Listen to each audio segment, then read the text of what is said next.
논술에 대해서 말씀을 나눠볼까요? 네, 좋습니다.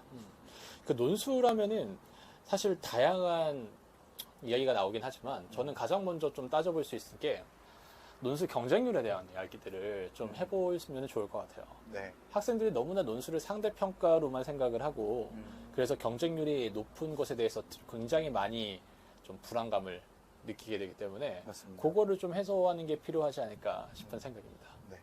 선생님은 논술 경쟁률은 어떻게 생각하세요? 실제로 많은 학생들이 논술 수업을 하거나 상담을 하면 제일 궁금해하는 것이 자기가 과연 80대 1, 뭐 100대 1의 경쟁률을 뚫을 수 있을 것인가 하는 불안감을 많이 호소하는 것 같아요. 그러면 저는 농담으로 이렇게 말을 합니다. 경쟁률이 가장 걱정되면 서울대를 지원해라. 서울대학교는 항상 경쟁률이 4대1, 5대1, 높아봤자 6대1, 10대1, 20대1 되는 학과는 전혀 없다. 그러니까 일반적으로 우리가 경쟁률의 허상이라는 것을 그런 식으로 좀 생각해 봐야 할 것 같아요.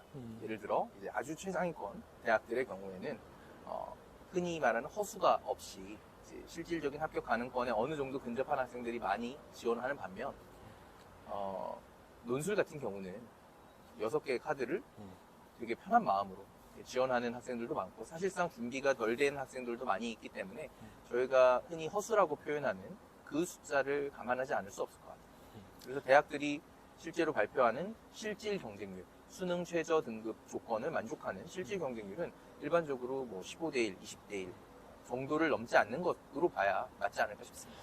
맞습니다. 실제로 경쟁률 발표 나오는 것들에서 최저를 빼고 나면 보통 다 15대1에서 20대1 사이 그쪽에 많이 나오고 저는 그것도 사실 아까 말씀드린 것처럼 숫자를 좀 바꿔놓고 생각해 봐야 된다고 하고 싶어요. 왜냐하면 15명, 20명 있다고 하더라도 그 학생들이 계속 다 논술을 준비한 학생은 아니란 말이죠. 물론 굉장히 재능이 많아서 그리고 평상시에 글을 많이 읽어서 논술을 공부하지 않고서도 합격할 수 있는 학생들도 분명히 존재해요. 그래서 그런 학생들 뭐 한 명 정도 빼놓고 한두 명 정도가 그렇게 온다고 하면 나머지 것들은 이제 논술을 공부한 학생들끼리의 싸움인데 보통 15명이 한 자리를 두고 달려든다고 했을 때 그 중에서 10명 정도는 공부를 안 하고 온 학생들일 가능성이 크다는 거죠. 네. 그러다 보니까 그 학생들을 제거하고 나면 제가 볼 때 논술에서의 실제의 경쟁률은 5대1에서 7대1 정도 사이에서의 좀 싸움이 되지 않을까 하는 생각들이 많이 들어요. 네. 그 정도 경쟁률은 사실 학생 본인이 잘 준비되어 있다면 언제 어느 경우에서나 자신의 실력으로 극복할 수 있는 경쟁률이라고 보여지거든요. 저는 이제 학생들한테 그런 이야기를 많이 하는데 과연 대학에서 본인들이 쓴 답안지를 얼마 정도 시간을 들여서 읽어줄 것이라고 예상하느냐. 그러면 학생들이 뭐 한 10분 정도 봐주지 않을까요? 그렇게 이야기하는데 선생님도 아시겠지만 시간이 없죠. 제 생각엔 그거보다 훨씬 짧은 시간을 볼 것 같아요. 그래서 물론 약간 애매한 선상에 있다거나 이 두 학생 중에 어떤 학생을 합격시키고 누구를 불합격시킬 것인가 이런 것을 판단할 때 조금 더 한 번 더 보는 경우는 있겠지만 일반적으로 답안지 한 장당 소요되는 시간이 저는 뭐 짧게는 2, 3분 길게는 4, 5분 정도라고 보거든요.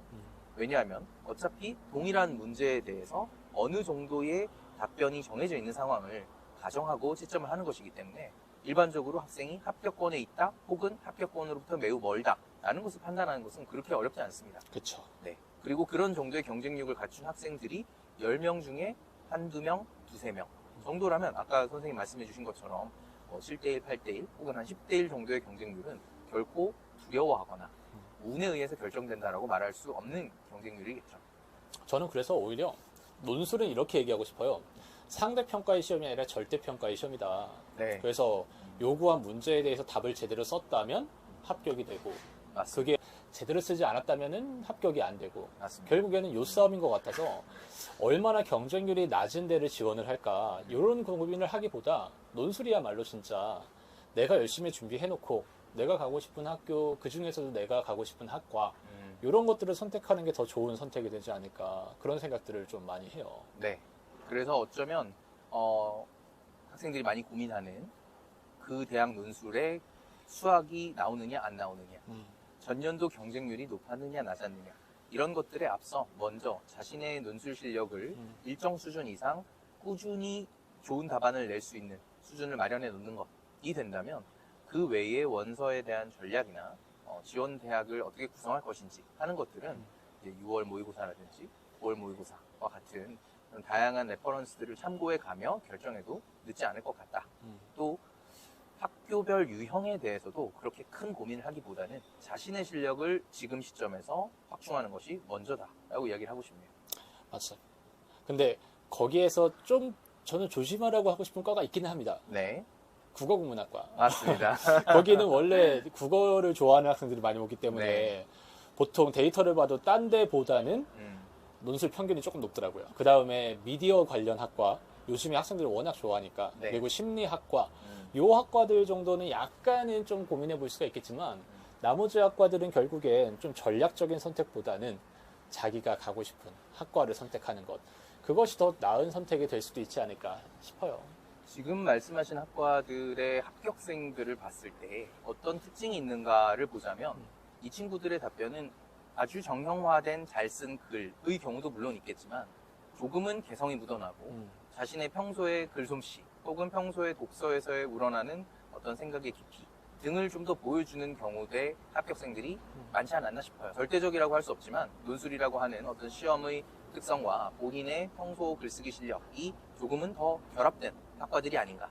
반대로 말하면 그 외의 학과들 경우에는 학생들이 준비하고 어떤 자신의 노력으로 얼마든지 결과를 만들어갈 수 있다라고 이야기할 수 있을 것 같네요.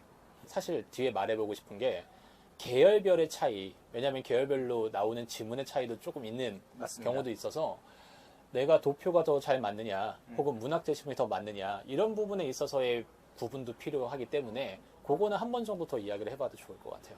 네. 계열별 논술의 특징. 네. 나에게 가장 적합한 지원 전략은 어떤 것인가 네, 하는 주제도 충분히 저희가 다뤄볼 만한 내용인 것 같습니다. 네, 그것도 다음에 한 번 더 다뤄보도록 하시죠. 네, 알겠습니다. 네, 수고하셨습니다. 감사합니다.